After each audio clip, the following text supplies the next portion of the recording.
Olá, velejantes! Hoje vamos falar sobre o livro Concerto Campestre, de Luiz Antônio de Assis Brasil.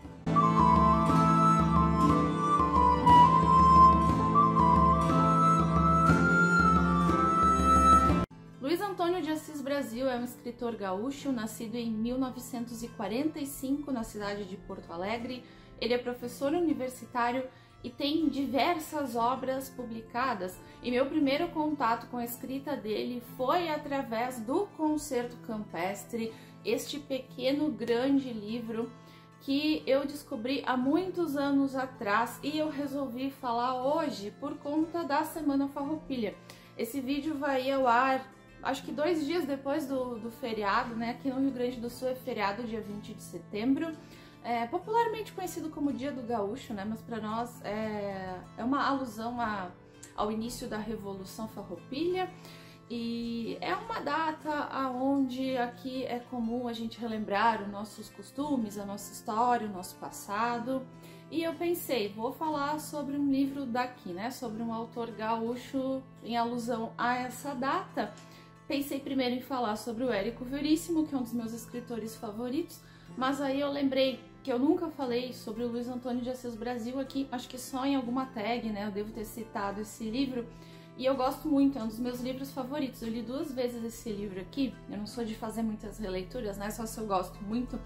Então, eu resolvi falar sobre ele, porque também foi por causa de um feriado de 20 de setembro que eu conheci essa história.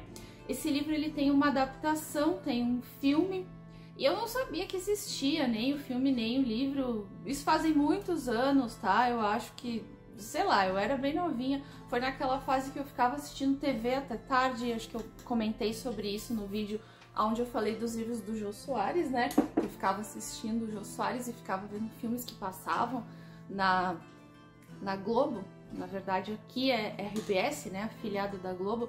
Eu acho que é comum em vários estados terem a sua TV local, onde em alguns horários a programação difere um pouco, né? Principalmente com jornais locais. E teve um 20 de setembro que eu tava até tarde assistindo TV. Eu não sei agora dizer se era no dia 19, na véspera do feriado, ou se já era no feriado, né? Eu tava além do horário ali. Eu sei que era tarde da noite, era madrugada, e entrou no ar, né, somente na RBS, uma programação especial em comemoração aos festejos farroupilhas, então, né? E começou a passar, então, esse filme chamado Concerto Campestre, que eu nunca tinha ouvido falar. E eu fiquei assistindo, eu vi logo que no papel de uma das principais tinha a Samara Filippo, uma atriz que eu gosto muito, né? Ela fez A Casa das 7 Mulheres também. E eu gostei muito do filme, achei aquela história muito mágica. Essa história, ela fala de um romance proibido, e eu não sou uma pessoa muito dada a romances, como vocês bem sabem, mas quando é um romance que se passa em tempos tão distantes, né, aqui no caso é século XIX, e quando tem uma pitada de tragédia, aí eu gosto, aí é o tipo de romance que eu gosto, e eu me apaixonei pela história. Fui atrás do livro, um tempo depois peguei ele, se não me engano, na biblioteca da universidade. Então eu não era tão novinha assim, eu acho que eu já tinha uns 18 anos, né, se eu tava na faculdade. Li o livro, amei, acho que eu li em um dia, ele é curtinho, tem 176 páginas. Minha mãe leu também, adorou. Um tempo depois eu achei ele num sebo, comprei ele de novo, e aqui estamos, anos depois, para falar sobre esse primor, né, da literatura nacional, que é Concerto Campestre. Mas sobre o que fala, então, este livro? Aqui a gente vai conhecer, então, como eu falei, né, se passa no século XIX, a vida no interior do Rio Grande do Sul, né, os cenários são os pampas, campo, né, se passa numa estância, e a gente tem ali o estanceiro, que é o Major Antônio Eleutério Fontes. Esse major tem uma família, a gente vai conhecer a família dele. Ele tem uma única filha mulher, que é a Clara Vitória, que é a nossa personagem central. E logo a gente vê como era a vida das mulheres nessa época no interior, né? As mulheres, elas eram criadas para casar, para servir a casa, né? Aquela coisa toda. A Clara Vitória, inclusive, é analfabeta, Então eles não se preocupavam em dar instrução para as moças da família, só se preocupavam em arrumar um casamento.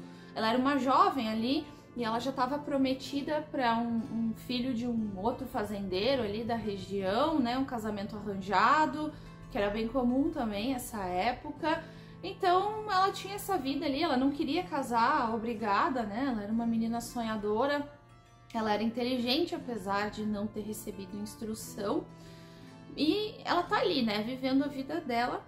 O pai dela é um homem muito rude, né, um fazendeiro da época, mas ele tinha o seu lado mais, digamos, sensível, porque ele apreciava muito música. Ele adorava assistir orquestras, ele amava assistir concertos e ele resolve manter uma orquestra ali na estância dele. Então, ele começa a receber um monte de gente que vai chegando ali, até uns caras meio à toa na vida que tocam algum instrumento, toca um violino, toca alguma coisa, ele vai recebendo essa galera ali para começar a orquestra dele, né, que ele batiza como Lira Santa Cecília.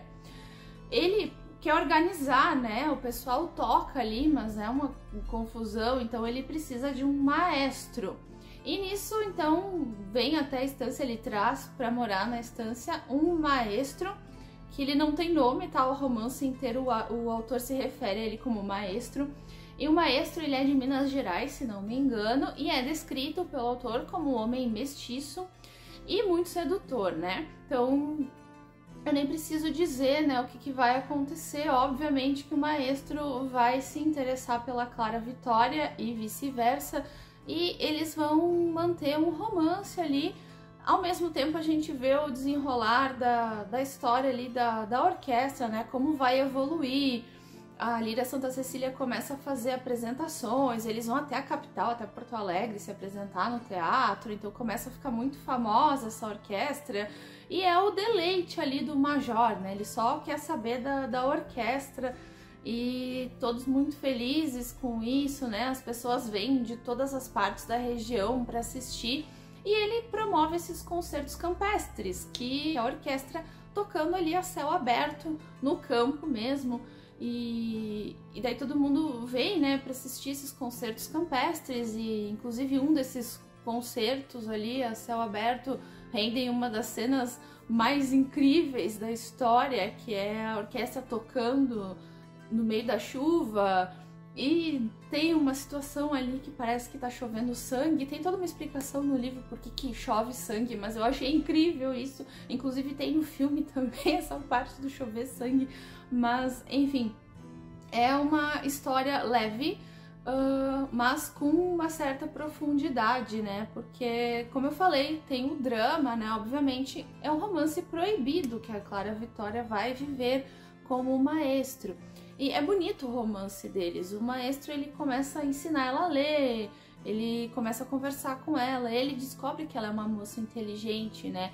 E fica com pena que ela não recebeu instrução, aquela coisa toda. Então ele começa a ensinar o que ele sabe pra ela, ela vai se apegando a ele se apaixona muito. Então a gente vai ver esse desenrolar ali, esse romance proibido, né? Eles se encontram na calada da noite, aquela coisa toda. E vai terminar numa tragédia, obviamente, ou não, né? Talvez não seja uma tragédia completa, né? Tem áreas de tragédia, mas talvez o final não seja tão dramático assim, né? Não vou me aprofundar mais para não dar spoiler, mas uma coisa que é interessante, assim, de falar é que na última página do livro a gente tem uma passagem que o autor escreveu, que ele fala da inspiração para ele escrever, né? Que ele fala que a história da moça abandonada no Boqueirão foi contada a ele por uma amiga, que é a escritora Hilda Simões Lopes, e aconteceu no século passado, que já é século retrasado agora para nós, né? Porque esse livro foi publicado em 1997. Então ele fala que aconteceu nos campos da família da Hilda Simões Lopes, né? Uma história que foi passada de geração em geração, virou uma lenda ali na família dela. E, portanto, uma história real, né? Ele bota, entre aspas, história real, que lhe dá certa nota picante.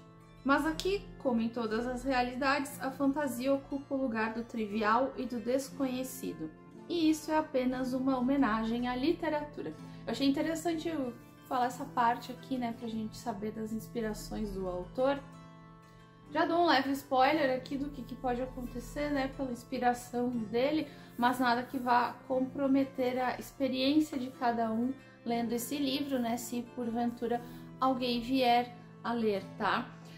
É um livro que me marcou bastante. Eu acho que ele é bem interessante para quem gosta de música também, porque em várias partes ele descreve as partituras das músicas ali da orquestra, né? Eu não sei ler partitura, né? Quem me dera, mas eu acredito que quem saiba vai ter um deleite maior ainda, né? Com essas passagens. Eu gosto muito de música no geral, né? Apesar de não entender, de não ler partitura, enfim. Não sei tocar nenhum instrumento, já tentei tocar guitarra, mas eu sou péssima, né? Não tenho esse dom, mas eu adoro música, então foi muito legal pra mim, que aprecio, ler essas partes, né? Que focava mais na orquestra mesmo, né? Porque não fica focado só no romance, porque é uma coisa que me irritaria também se ficasse focada só no romance. E também vale ressaltar que em algumas passagens o autor ele faz uso de elementos um pouco cômicos, né? Então ele vai descrever alguém, ele fala de uma forma engraçada, às vezes, né? Algumas passagens. E uma coisa que é importante saber também antes de ler esse livro é que tem muita coisa nas entrelinhas. Então, claro, ele escreve muito bem, ele desenvolve a sua história, mas tem muita coisa nas entrelinhas aqui que ele traz, né, como uma denúncia do passado, né, uma forma de falar como que eram as coisas. Então, como eu falei, a Clara Vitória, ela não recebeu instrução, ela não foi pra escola, né, não foi alfabetizada. Então, é pra gente ver como que as mulheres eram tratadas nessa época, né, como eu comentei já no início. As mulheres eram criadas para casar, para cuidar da casa, para ter filho, né, gerar filho, cuidar de filho, cuidar do marido. Era essa a ideia ali nessa época no interior do Rio Grande do Sul, pelo menos, tá? Que aqui o nosso cenário, a gente sabe que muitos lugares eram assim também, né, infelizmente. E outra coisa que é abordado dessa forma também é o preconceito racial da época, né? Porque a gente vê em muitas falas, assim, como o pessoal se refere ao maestro, por exemplo, né? Que, como já foi comentado também, é descrito como um homem mestiço. Então, até por isso, o romance deles é proibido. A Clara Vitória sabe que o pai dela jamais vai aceitar que ela se envolva com um músico mestiço. Apesar do pai dela gostar muito da orquestra, manter a orquestra, ele não vai achar que um músico, um maestro que seja, é bom o suficiente para casar com a filha dele. Ele quer que a filha dele case com um filho de outro fazendeiro também. Ele quer uma pessoa do mesmo status social dele para a filha dele. E de preferência da mesma raça também, né? Porque a gente vê claramente isso que o autor traz também do preconceito. Então é mais... Claro que só pelo fato dele ser um músico, o pai dela já não ia querer, já ia ser um romance proibido. Mas o fato também do maestro ser mestiço já traz mais peso ao romance proibido. Então é muito interessante a gente analisar esses aspectos da história também. Por isso que eu acho um romance bem completo, né? Apesar de ser curto, apesar de o final dele poderia ter sido um pouco mais desenvolvido, né? Quando vê acaba ali, enfim, né? Já ficam umas coisas nas entrelinhas, mas eu acho que era a ideia do autor mesmo, né? Trazer muitas coisas nas entrelinhas e não tem nada que a gente não consiga sacar ali, né? Não tem nada que a gente não vai entender. Ainda em tempo, quero comentar sobre um personagem que a gente tem aqui, que é o Rossini. Ele é o rabequista principal da orquestra e ele sabe de tudo e ele enxerga tudo como uma trágica ópera. Então é muito legal as partes que a gente vê histórias sob a ótica do Rossini. É um personagem de destaque aqui também. E ele também traz umas passagens mais leves, até cômicas também. Eu me pegava às vezes rindo, né, quando tinha o tal do Rossini. Então, né, ele já tem um nome bem alusivo aí à música clássica, então é bem interessante também a gente atentar para esses personagens considerados secundários, né, que a gente tem aqui. Então é isso, gente. Me contem se vocês conhecem esse livro, se vocês já leram, se conhecem o autor. Eu acho que vale bastante a pena, né, a gente conhecer. Esse livro, ele me trouxe muitos sentimentos, eu senti as angústias e as alegrias da Clara Vitória e, como eu falei, me deleitava às vezes rindo também, né, de algumas passagens. Então é um livrinho muito especial para mim e eu quis dividir aqui hoje com vocês o que eu acho dele, um pouquinho sobre ele, para que talvez mais pessoas venham a conhecê-lo também. Obrigada por assistirem até aqui, até o próximo vídeo e tchau!